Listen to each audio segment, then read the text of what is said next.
अम्मांची तब्येत कशी आहे आता? अम्मा आता बरी असते. सारखी तुझी आणि अबीरची आठवण काढत असते. तुला तर माहित असतं की अबीर अम्माचा किती लाडका असतो ते. तिची खूप इच्छा असते की तुम्ही दोघं एकदा तरी बेळगावला यायला हवं. खरं तर तेच तुम्हाला बोलणार होते की त्यांना इथे घेऊन या, पण मला माहिती आहे त्या इथे नाही येणार. अम्मा बेळगाव सोडून बाहेर यायला तयारच नसते बघ. व्यंकटेशजी, बाबा कुठे आहेत? ते त्यांना काहीतरी अर्जंट काम आलं म्हणून बाहेर गेले असतात. बरं. व्यंकटेशजी, तुम्हाला पुण्यात येऊन एक दिवस झाला, तुम्ही मला कळवलं का नाहीत? सावली, मला वाटलं तू सारंगच्या सेवेत आणि इतर गडबडीत बिझी असेल म्हणून नाही कळवलं. हो, पण तिथल्या लोकांच्या मनात उलटे सुलटे संशय बळावलेत. बबलू दादांना माहित होतं की तुम्ही आलाय तिथे. त्यांनी मला डायरेक्ट विचारलं, तेव्हा माझ्याकडे काहीच उत्तर नव्हतं, कारण मला माहीतच नव्हतं. कोणाला संशय आला तर काय होईल तुम्हाला माहिती आहे ना.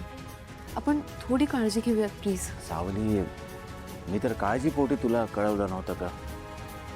पण साधा एक फोन केला असता किंवा मेसेज केला असता. असू द्या, जाऊ द्या आता. आपण एक काम करूयात. उद्याच्या उद्या तुम्ही सारंगला भेटायला त्याच्या घरी या. म्हणजे तुम्ही सगळ्यांसमोर आलात तर कोणाला संशय येणार नाही. ठीक आहे, तू म्हणतेस तसं. मी उद्याच सारंगला भेटायला त्याच्या घरी येतो. थँक्यू. तुम्ही हात धुवून घ्या, मी जेवायला वाटते.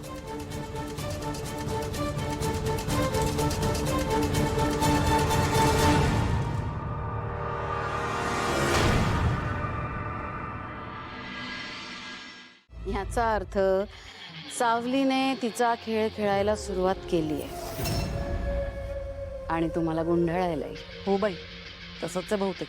आणि तुम्हाला सांगते, आईंनी ना ट्राय केलं हं, तिला घरातून हकलवून लावायचं. पण ती सारंगची खोटी बायको सुशीला आणि अमृता, त्या दोघींनी अडवलं आईंना. म्हणाल्या की अंगावर धावून वगैरे गेल्या. म्हणाल्या सावली घरात पाहिजे आम्हाला, सावली घरातून नाही जाऊ शकत, असं म्हणून थांबवलं. नाही जाऊन देतात त्या सावलीला. काय सावली घरातच. त्यांना जे करायचंय ना मोनिका, करू दे.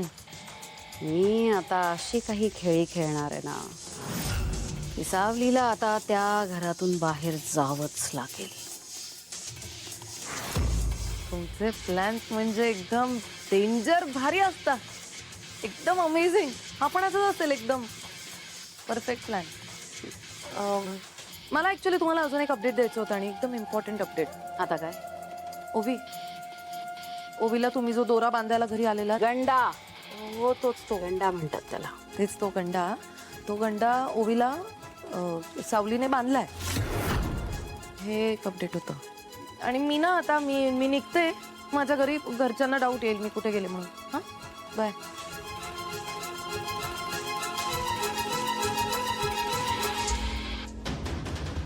सावलीने बांधलेला गंडा मी ओवीला नाही तोडायला लावला तर नावाची भैरवी वझे नाही मी. त्यासाठी मला काहीही करावं लागलं तरी मी करेन. आपली आधी भेट झाली नव्हते. मी त्या बर्थडे पार्टीला आले नव्हते ना, म्हणून. माझी एक महत्वाची मीटिंग होती म्हणून येऊ शकले नाही. मी पण काही दिवस बेळगावला गेलो असतो म्हणून सारंगला बघायला यायला जमलं नसतं बघा. बरं झालं आलात तुम्ही. मी कोण आहे त्यांनी सांगितलं ना. तुमच्या बायकोची मी सासू होती. लाडकी सून होती माझी ही. चांगली आहे मुलगी. फक्त एक छोटीशी वाईट गोष्ट आहे तिच्यामध्ये. घरच्यांची ती खोटं बोलते, लांडीलबडी करते. हो ना. वाईट सवय आहे तिला. दिसते गोड पण आहे एक नंबरची चॅप्टर.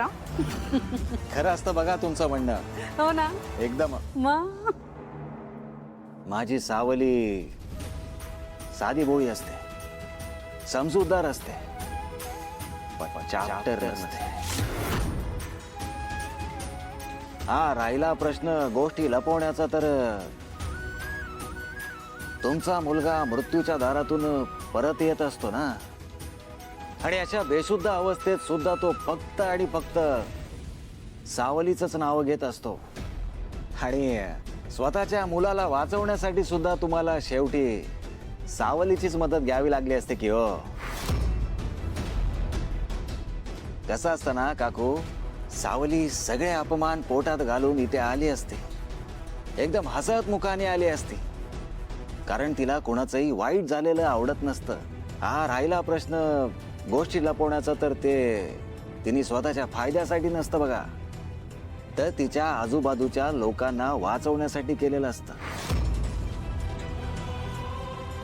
आणि मला माझ्या बायकोचा, सावलीचा खूप अभिमान असतो.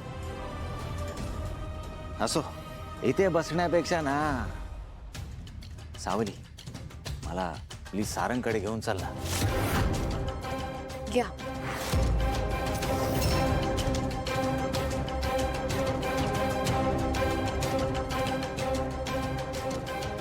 खरंच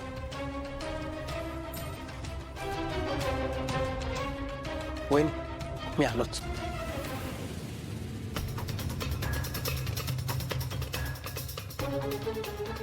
आई, मला कळलं नाही, तुम्ही असं का सांगितलं व्यंकटेशला?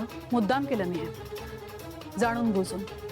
म्हणजे मला बघायचं होतं, हा जो माणूस आपल्या घरात आलाय सावलीचा नवरा बनून, तो खरंच तिचा नवरा आहे का कोणीतरी तोतया आहे, जशी आपण ती सुशीला उभी केली आहे ना.